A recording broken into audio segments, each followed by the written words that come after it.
გამარჯობათ, თქვენ უყურებთ ტაბულას, ეს თეორემა, მე თამარ ჩერგოლეიშვილი ვარ. საქართველოს მთავრობის დამკვირვებელს შეუძლებელია რუსი ავტორის ივანე კრილოვის იგავი არ გაახსენდეს გედის, კიბორჩხალას და ქარიყლაპიას შესახებ. ზოგი მინისტრი ცისკენ იქაჩება, ზოგი მიწისკენ, ზოგიც კი წყლისკენ. ამასობაში ლარი გაუფასურებას განაგრძობს, ეკონომიკა მუხრუჭდება, ხალხი ღარიბდება. ასე მაგალითად, თუ იუსტიციის მინისტრი მისი ინიციატივით ჩატარებულ სავიზო რეფორმას წარმატებად გვასაღებს, დღეს რუსთაველის 8 ნომერში მისული ეკონომიკის მინისტრი გვიმტკიცებდა, რომ ეს რეფორმა შეცდომა იყო. თუ პრემიერ-მინისტრი გასული 2 წლის განმავლობაში მიზნად ისახავდა, რომ იმპორტი ექსპორტით უნდა ჩაენაცვლებინა, ეკონომიკის მინისტრი ამბობს, რომ იმპორტის ჩანაცვლებაზე ორიენტირებული ქვეყნები არც თუ წარმატებულები არიან.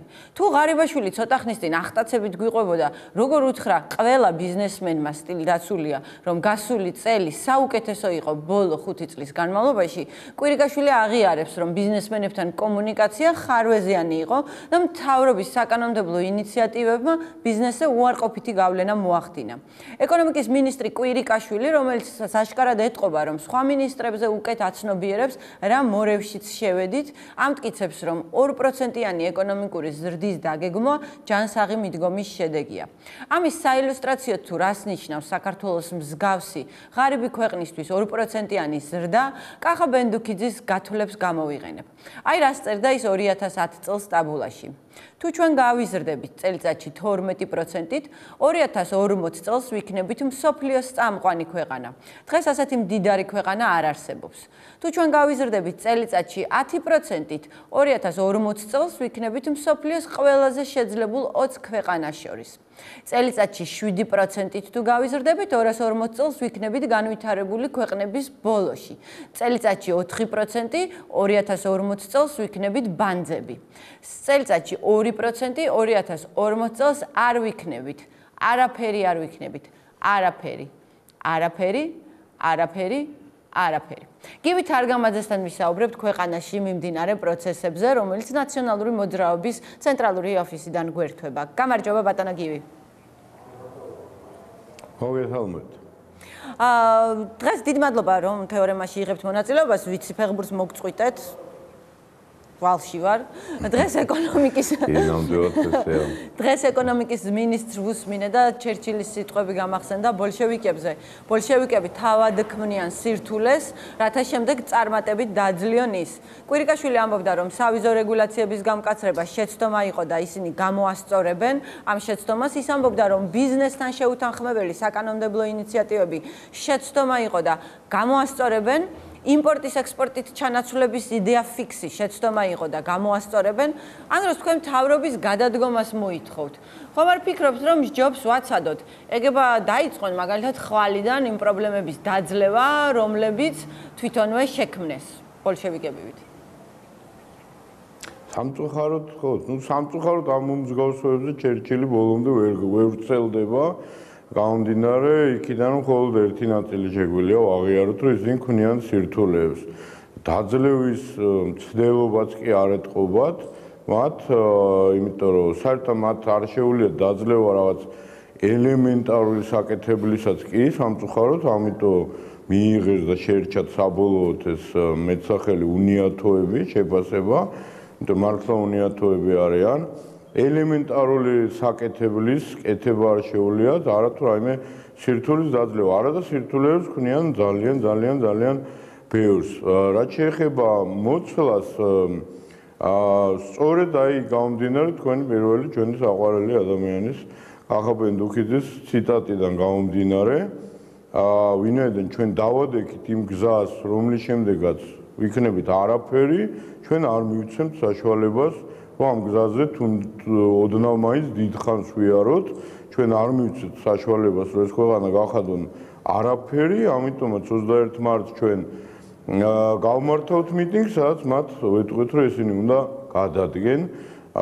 მე ვფიქრობ, დღევანდელი დღე იყო ნათელი დემონსტრირება იმისი, რომ ეს ასე უნდა იყოს, თუნდაც ის რომ კვირიკაშვილი იძახის რომ იყო შეცდომები და მას გამოასწორებენ, რატომ დაუჯეროთ თქვა ჩვენ ახლა კვირიკაშვილს და არა ახირებულ თქვა თეატ ულუკიანს, რომელიც იძახის, რომ ძალიან კარგი იყო და კიდევ უარესებს იძახის, ეხლა რომ კიდევ უფრო დაამძიმოს სიტუაცია ყოველდღიურ რეჟიმში. ახლა რა ვიცი ჩვენ რომ თქვა კვირიკაშვილი უფრო მაგარია ბიზნესთან ვიდრე წულუკიანი, კაცმა არის ხო, რაც დაესიზმრება და ეგ შავის კაროსი ხამე რაც ვიცე-პრემიერი თუმცა ვიცე-პრემიერი თქვა რაღაცა ვიცე-პრემიერი ბატონი კალაძე ამბობს, რომ ის რომ გუნდში არის აზრთა სხვადასხვაობა, ეს კოალიციის სიძლიერეზე მიუთითებს, აქაც სტილი დაცულია, სიტყვა სიძლიერე ახსენა მან.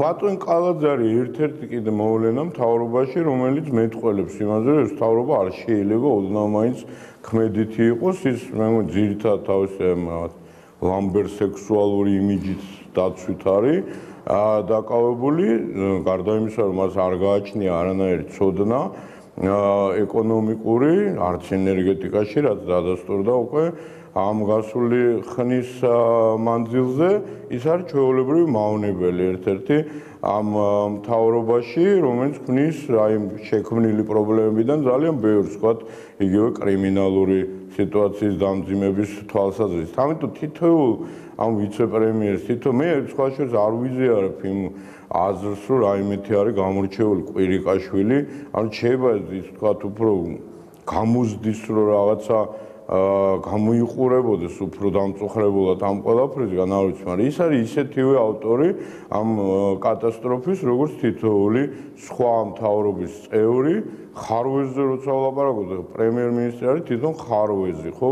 უბრალოდ ამიტომ რაზე შეიძლება აქ საუბარი. საერთოდ მე ვფიქრობ, რომ დღევანდელი დღის ალბათ მთავარი ფრაზა ეკუთვნის სწორედ აი ამ ქარიყლაპიას ფინანსთა მინისტრს, რომელმაც თქვა, რომ კრიზისი არ არის და რაში გვჭირდება ანტიკრიზისული გეგმა. ანუ რომ ეს არის მათთვის განაჩენიც, მე ვფიქრობ, თუ ისინი თვლიან, რომ კრიზისი არ არის, ისინი სასწრაფოდ უნდა გადადგენ, რა თქმა უნდა. კი, მაგრამ ამ შემთხვევაში ისინი ვერ ამჩნევენ თქვა. კი, მაგრამ თუ რაში აწყობთ ამაზე ლაპარაკი, მე მახსოვს აქ ძელვადიანი სესხი და აქვს ეს საშინელი პრობლემა ლარის კურსის ცვლილებასთან დაკავშირებით. ესე იგი ისინი არ იმჩნევენ იმ ადამიანებს, რომლებმაც დაკარგეს სამსახური ბოლო თვეების მანძილზე, ისინი არ იმჩნევენ იმ ადამიანებს, რომლებიც ისედაც არ ქონდათ სამსახური და კიდევ უფრო გაუსაძვრის პირობებში აღმოჩნდნენ, გაღარიბდნენ ბოლომდე იმ ადამიანებს, რომლებსაც შეპირდნენ შემდეგ სექტემბერს პენსიას და ეხლა უკვე იმდენად მათი პენსია გაუფასურებულია, რომ ეს შეპირებაც არაფრის თქმელი არ არის მათთვის. ისინი არ იმჩნევენ რეალობას. აქედან გამომდინარე უნდა გადადგენოთ. კი ბატონო, მაგრამ თქვენ ამ შემთხვევაში თქვენს გაქვთ თქვენი პოლიტიკურ გუნდში მსგავსი გამოცდილება, როდესაც რეალობას არ იმჩნევდით, აი მე მახსოვს მიხეილ სააკაშვილის განცხადებები იმასთან დაკავშირებით, რომ საქართველოში ოქროს ხანა დადგა, რაც სავსებით არ მოდიოდა თანხმედრაში მოსახლეობის განწყობებთან, რომლის უმრავლესობისთვის საქართველოში ოქროს ხანა საერთოდ იდგა. თქვენ თუ რა ისწავლეთ, როგორი მოქმედა ამან თქვენს ვთქვათ თქვენი პოლიტიკური პარტიის მხარდაჭერაზე საზოგადოებაში და რა გონიათ, რომ რა შედეგი მოყვება, თქვათ, აი ამას, რომ არ არის კრიზისი, ლარი თავს ჯანსაღად გრძნობს, აი იგნორირებას იმ პრობლემების, რაც ხდება. და თქვათ,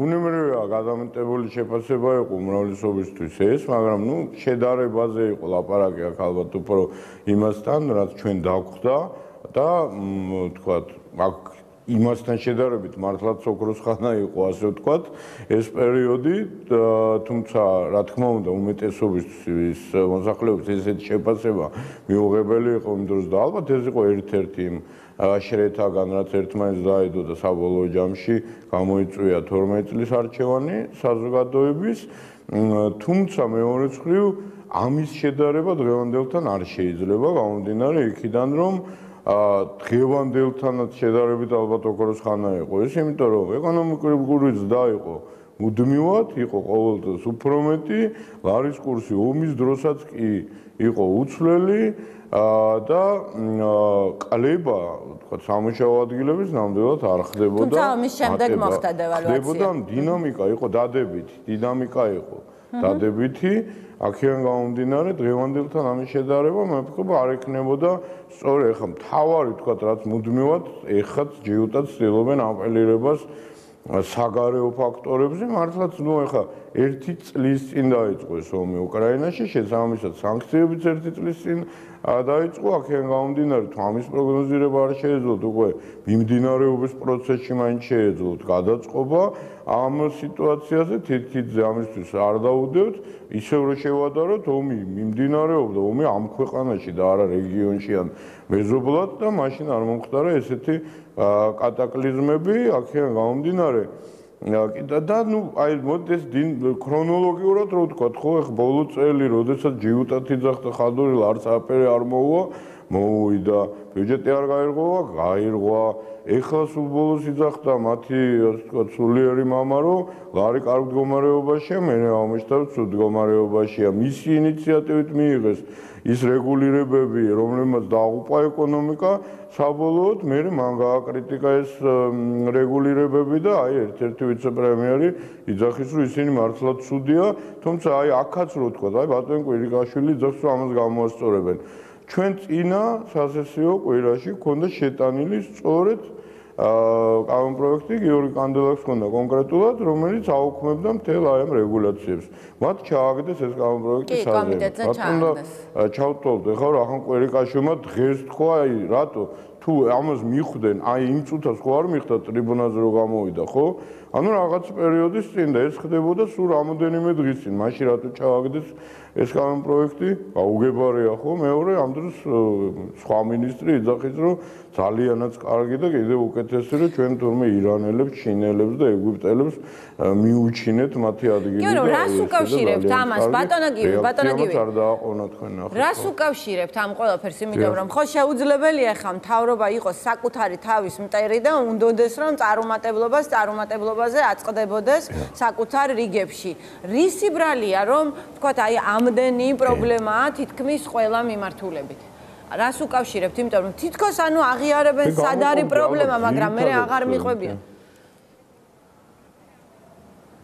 თითქოს ალბათ სამ მიმართულებას გამოვყოფდი ერთი და მაინც ყველაზე მთავარი მე ვფიქრობ არის სრული უნიათობა კატასტროფული ნუ ეს არის წარმოუდგენელი უბრალოდ როდესაც ყველა სეგმენტში ყველა სტრუქტურაში ყველა ინსტიტუტში დანიშნულმა ადამიანებმა არაფერი არ იციან არაფერზე საერთოდ უშუალოდ თავის დაქვემდებარებულზე კი არა საერთოდ არაფერი არ იციან არაფერზე ფაქტია ხო უმრავლესობამ თქვათ იგივე მუნიციპალიტეტებში ვერ გაიარა ტესტირება რომელიც არ იყო ძალიან რთული და ისინი მუშაობენ მაინც დღეს თანამდებობებზე ანუ დადასტურებულად ვინც არ იცის არაფერი ისინი მუშაობენ მაინც ამიტომ ეს არ უნდა გავუკვირდეს ეს ერთ-ერთი წამყვანი არის ალბათ. მეორე არის რა თქმა უნდა მათი გაუმაძღარობა და შესაბამისად კორუფცია და რატო მოეჩვენა თქვათ რომ შეიძლება ამ ყველაფრის წამალი იყოს კომიკური იყო ხო ბილი ავეჯის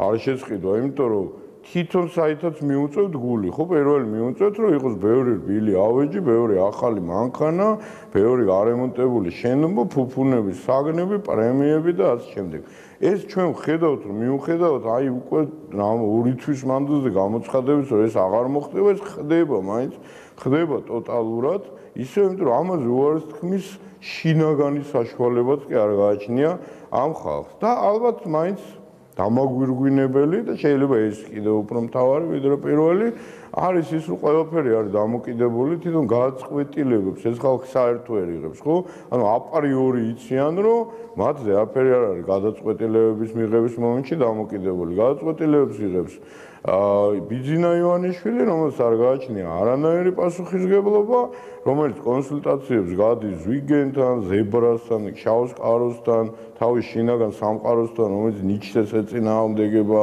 რეჟისურისკენ მიუტვის და ასე შემდეგ ახირებული თავკერძა უტვინო გაუნათლებელი ადამიანი ეს არის შედეგი რა თქმა უნდა ბატონი ვითარება იძაბება უბრალოდ სანამ ამ კითხვაზე გადავიდოდე კიდევ ერთ კითხვას დაგისვამთ თქვენ აღიარეთ რომ აი გესმით ჩემი ხმა ბატონ გივი არაფერი კარგით, სარვეზი იყო, ბოდიშვიხტი მაყურებელთან.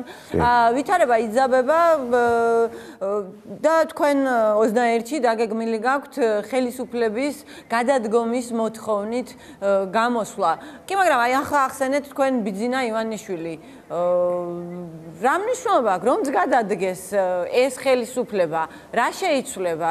დარჩება ისევ ბიძინა ივანიშვილი, რომელიც საბოლოო ჯამში რა რისი იმედი გაქვთ? ბიძინა ივანიშვილი ვერ საიდან ვერ გადადგება, ხო, ეს ფაქტია.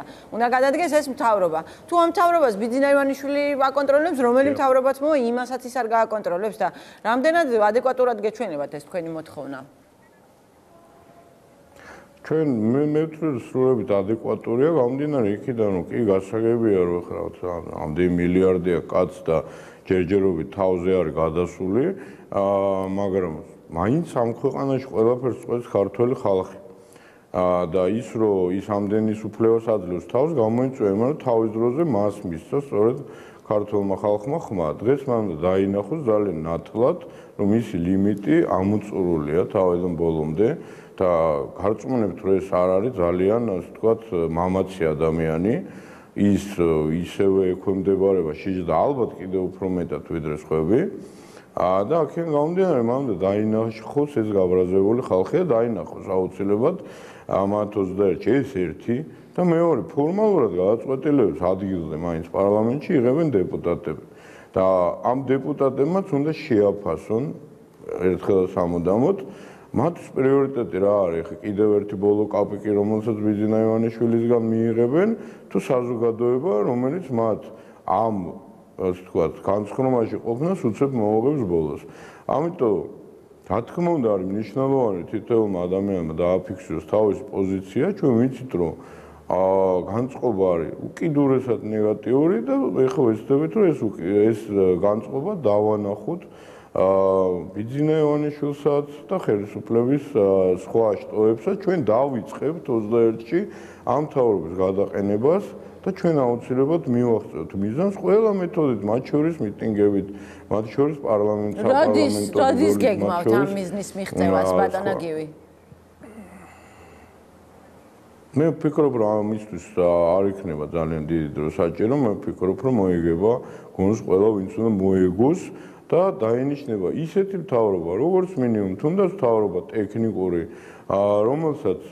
რომელიც განახორციელებს სწორედ პირველ რიგში ანტიკრიზისულ ეკონომიკურ ნაბიჯებს და უზრუნველყოფს, ვთქვათ, კონკურენტუნარიანი საარჩევნო გარემოს შექმნას, შესაბამის საარჩევნო კანონმდებლობაში ცვლილებებს, ამ გარანტიებს დადებს და საბოლოო ჯამში, რა თქმა უნდა, ჩვენ ეს არაერთხელ გვითქვამს, უახლოეს არჩევნებზე, მომავალ არჩევნებზე ეს ძალა მიიღებს თავის განაჩენს და დამარცხდება. ეს აპრიორი ასე იქნება, მაგრამ მანამდე ჩვენ არ უნდა მივცეთ საშუალება საზოგადოებასთან ერთად, რომ ჩვენი ქვეყანა იმდენად დააძაბუნონ, რომ მე ფეხზე წამოდგომა ძალიან გაუჭირდეთ. ჩვენ როგორც ოპოზიცია ვართ მოწოდებული ამისთვის და ჩვენ ამ ფუნქციას შევასრულებთ ისე, რომ არ დავამსგავსებით მათ როდესაც ისინი იყვნენ ოპოზიციაში, ალბათ აქცევთ ყურადღებას, ჩვენ ჩავქუჩებით ქუჩაში არ დავარბივართ. სტაფილოების ცირბილი შეიძლება ახლა გამართლებული იყოს, ბატონო გივი. გახსოვთ სტაფილოებს რო ისროდნენ, ახლა შეიძლება გამართლებული იყოს სტაფილოს წვენის სიყვარულიდან გამომდინარე. ნუ ზვიგენებიც გაგვიფრენია მაგალითად, მაგრამ მე ბევრად უფრო ესთეტიური იყო ვიდრე ის მეთოდები. კი ბატონო, და ბოლოს ვითარება ქუჩაშიც, ასე მღელვარებამ ქუჩაშიც გადაინაცვლა. დღეს განსაკუთრებით აქტიურები იყვნენ ხელისუფლების აქტივისტები, აი ამ რომელიღაც თაობას, ახალგაზრდა თაობას თუ ახალ თაობას გულისხმობ ორგანიზაციას. დღეს ისინი პარლამენტთან მიიჭრეს და იქ რაღაც ძიძგილაობას ცადეს, თქვენ სახთან მოვიდნენ. ეგ კი არა, კუკავას დასხმიან თავს, შინ ბიზნესგან საქმეთა სამინისტროს შენობაში, რის შედეგადაც კუკავა დააკავესო ამბობდნენ და ალბათ ბიზნეს სავარაუდოდ კუკავა ალბათ ბიზნა ივანიშვილის სახლთან გამართული პროტესტის გამო დაისაჯა. ამასობაში ვრცელდება ფოტოები, როგორ გადაადგილდებიან სპეცდანიშნულების რაზმები, აი ამ თავიანთი რაღაც რობოტის უნიფორმებით, არ ვიცი რა ქვია ამას ზუსტად. იგივე აქტივისტები ავრცელებენ ხმებს, თითქოს თქვენ რაღაც სნაიპერები ჩამოყავთ, ატარებენ ბრიფინგებს. თქვენი პროგნოზი როგორია? რამდენად მშვიდობიანი იქნება მომავალი რამდენიმე კვირა? რამდენი კვირაზე ვერ გეტყვით, იქნება შვიდად ტრაგიკულ შედეგებამდე ნამდვილად არ მივალ, თამაში დარწმუნებული ვარ. თავად 21 მარტის აქცია იქნება აბსოლუტურად მშვიდობიანი, იმიტომ რომ ვერანაირი სათქვეფელაშვილები და ვერავინ ვერ გაბედავს ამ ხალხთან ახლოს მისვლას.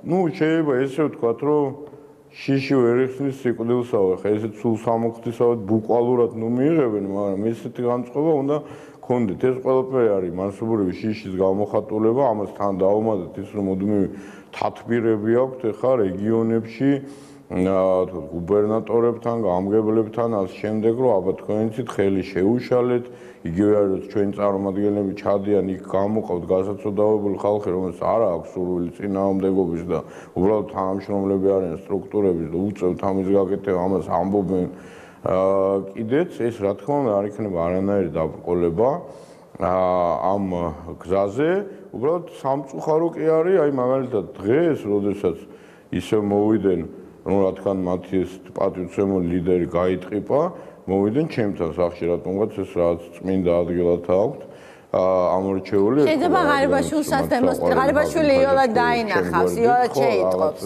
მათი აქტივობის შესახებ. იქ უფრო ის ხედავს, როგორ იჯებიან, როგორ ჩანს, ალბათ ეგრე არის, როგორ ჩანს და სხვა შორის მე როცა გავედი და ველაპარაკე, ორი ადამიანი აქვს, მე გამრავლებულა მოცეფეგო, მე არ ვიცოდი.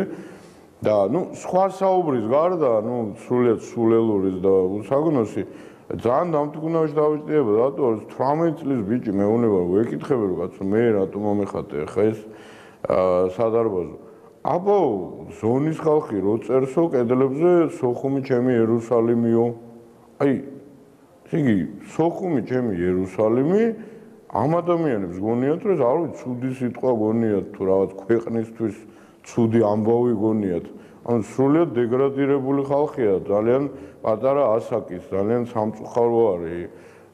ეს, ხა რაც შეეხება სათქვეფელაშვილს, მე რამდენადაც სხვა შორის ბოლო დროს გავიგე ეს და როგორც ჩანს სიმართლესთან ახლოს არის, რომ ის თურმე ჩვენ პერიოდში იყო საზღვარგარეთ ცდილობდა პოლიდევნილი სტატუსის მიღება და არ მიცეს.